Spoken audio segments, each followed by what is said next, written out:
అందరికీ నమస్కారం. నిత్రా క్యాలెండర్ మరియు దియా స్టోర్ పాఠకులకు శుభోదయం.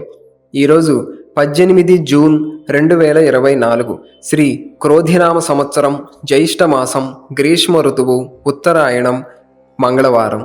ఈరోజు తిథి ద్వాదశి, తెల్లవారు 5:23 వరకు. తదుపరి త్రయోదశి. ఈరోజు నక్షత్రం స్వాతి, పగలు 2:43 వరకు. తదుపరి విశాఖ. ఈరోజు ద్వాదశ రాశుల వారి రాశి ఫలాలు ఏ విధంగా ఉన్నాయో తెలుసుకుందాం. ముందుగా మేషరాశి. సమాజంలో పెద్దల అనుగ్రహంతో కీలకమైన పనులు పూర్తి చేస్తారు. నూతన వ్యాపార ప్రారంభానికి శ్రీకారం చుడతారు. బంధుమిత్రుల నుండి శుభకార్య ఆహ్వానాలు అందుతాయి. ఆకస్మిక ధనప్రాప్తి కలుగుతుంది. వ్యాపారాలు మరింత పుంజుకుంటాయి. వృత్తి ఉద్యోగాలలో ఆశించిన పురోగతి సాధిస్తారు. తదుపరి వృషభ రాశి. ప్రయాణ విషయంలో అప్రమత్తంగా వ్యవహరించాలి. వృత్తి వ్యాపారాలలో శ్రమాధిక్యత పెరుగుతుంది. కుటుంబ సభ్యుల అనారోగ్య సమస్యలు మానసికంగా కొంత చికాకు కలిగిస్తాయి. నిరుద్యోగ ప్రయత్నాలు నిదానంగా సాగుతాయి. నూతన రుణ ప్రయత్నాలు కలిసిరావు. కీలక విషయాలలో ఆలోచించి ముందుకు సాగాలి.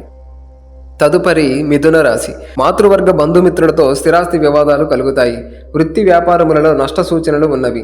అధిక శ్రమతో అల్ప ఫలితం పొందుతారు. ఉద్యోగాలలో నూతన అధికారులతో వివాదాలు కలుగుతాయి.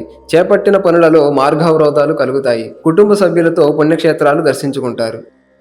తదుపరి కర్కాటక రాశి. బంధుమిత్రులతో గృహమున సఖ్యతగా వ్యవహరిస్తారు. ఆర్థిక పరిస్థితి మరింత మెరుగుపడుతుంది. వృత్తి ఉద్యోగమున పని ఒత్తిడి నుండి ఉపశమనం పొందుతారు. చేపట్టిన పనులు ఉత్సాహంగా పూర్తి చేస్తారు. నూతన వ్యాపార విస్తరణ ప్రయత్నాలు కలిసి వస్తాయి. నిరుద్యోగులకు అనుకూల వాతావరణం ఉంటుంది. తదుపరి సింహరాశి. వ్యాపారాలు మందకొడిగా సాగుతాయి. వృత్తి ఉద్యోగములలో బాధ్యతలు నిర్వహించడంలో లోటుపాట్లు కలుగుతాయి. ముఖ్యమైన వ్యవహారాలు వాయిదా వేయటం మంచిది. సోదరులతో స్థిరాస్తి వివాదాలు కలుగుతాయి. ఆర్థిక పరిస్థితి నిరుత్సాహపరుస్తుంది. నేత్ర సంబంధిత సమస్యలు కలుగుతాయి. తదుపరి కన్యారాశి. నిరుద్యోగులకు చాలా కాలంగా ఎదురు చూస్తున్న అవకాశములు అందుతాయి. భాగస్వామ్య వ్యాపారములకు నూతన పెట్టుబడులు లభిస్తాయి. కుటుంబ సభ్యులతో దైవ సేవా కార్యక్రమాలలో పాల్గొంటారు. అనుకున్న పనులు అనుకున్న సమయానికి పూర్తి చేస్తారు. ఆర్థిక వ్యవహారాలు ఆశాజనకంగా ఉంటాయి. మొండు బాకీలు వసూలు అవుతాయి. తదుపరి తులారాశి. ఇంటా బయట సమస్యాత్మక వాతావరణం ఉంటుంది. కీలక వ్యవహారాలలో తీసుకున్న తొందరపాటు నిర్ణయాలు నిరాశను కలిగిస్తాయి. గృహ నిర్మాణ ప్రయత్నాలు వాయిదా వేస్తారు. వృత్తి ఉద్యోగాలలో పై అధికారులతో ఊహించిన సమస్యలు కలుగుతాయి. సంతాన ఆరోగ్య విషయంలో శ్రద్ధ వహించాలి. తదుపరి వృశ్చిక రాశి. కొన్ని పనులు అనుకూలంగా పూర్తి చేస్తారు. ఆర్థికంగా వ్యవహారాలు సంతృప్తి కలిగిస్తాయి. కుటుంబ సభ్యుల ప్రవర్తన కొంత ఆశ్చర్యానికి గురి చేస్తుంది. ఆప్తుల నుండి అరుదైన ఆహ్వానాలు అందుతాయి. చేపట్టిన వ్యవహారాల్లో కార్యసిద్ధి కలుగుతుంది. వృత్తి ఉద్యోగాల్లో ఉత్సాహకర వాతావరణం ఉంటుంది. వ్యాపారాలు లాభసాటిగా సాగుతాయి. తదుపరి ధనస్సు రాశి. దైవసేవా కార్యక్రమాలు నిర్వహించి పెద్దల నుండి ప్రశంసలు అందుకుంటారు. మొండు బాకీలు వసూలు అవుతాయి.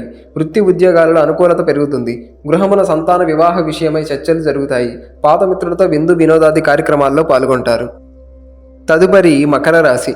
ఆదాయానికి మించి ఖర్చులు పెరుగుతాయి. ఆర్థిక వ్యవహారాలు మరింత నిరాశను కలిగిస్తాయి. ఇతరులతో ఆలోచించి మాట్లాడడం మంచిది. ఆధ్యాత్మిక సేవా కార్యక్రమాలలో దృష్టి సారిస్తారు. వృత్తి వ్యాపారాలు మందగిస్తాయి. ఉద్యోగాలలో అదనపు పనిభారం ఉన్నప్పటికీ నిదానంగా పూర్తి చేస్తారు. తదుపరి కుంభరాశి. దూర ప్రయాణాలలో అప్రమత్తంగా వ్యవహరించాలి. దీర్ఘకాలిక ఆరోగ్య సమస్యలు చికాకును కలిగిస్తాయి. నిరుద్యోగ ప్రయత్నాలు కలిసి రావు. బంధుమిత్రుల నుండి ఊహించని మాటలు వినవలసి వస్తుంది. వృత్తి వ్యాపారాలలో ఆర్థిక సమస్యలు కలుగుతాయి. ఉద్యోగమున సహోద్యోగులతో మాట పట్టింపులు కలుగుతాయి. తదుపరి మీనరాశి. చాలా కాలంగా వేధిస్తున్న స్థిరాస్తి వివాదాల నుండి బయటపడతారు. ఆర్థిక విషయంలో ఆలోచనలు కార్యరూపం దాలుస్తాయి. వృత్తి ఉద్యోగాలలో పదోన్నతులు పెరుగుతాయి. వ్యాపార విషయమై పెద్దల సలహాలు తీసుకోవడం మంచిది. విద్యార్థులకు నూతన అవకాశములు లభిస్తాయి. పుణ్యక్షేత్ర దర్శనం చేసుకుంటారు.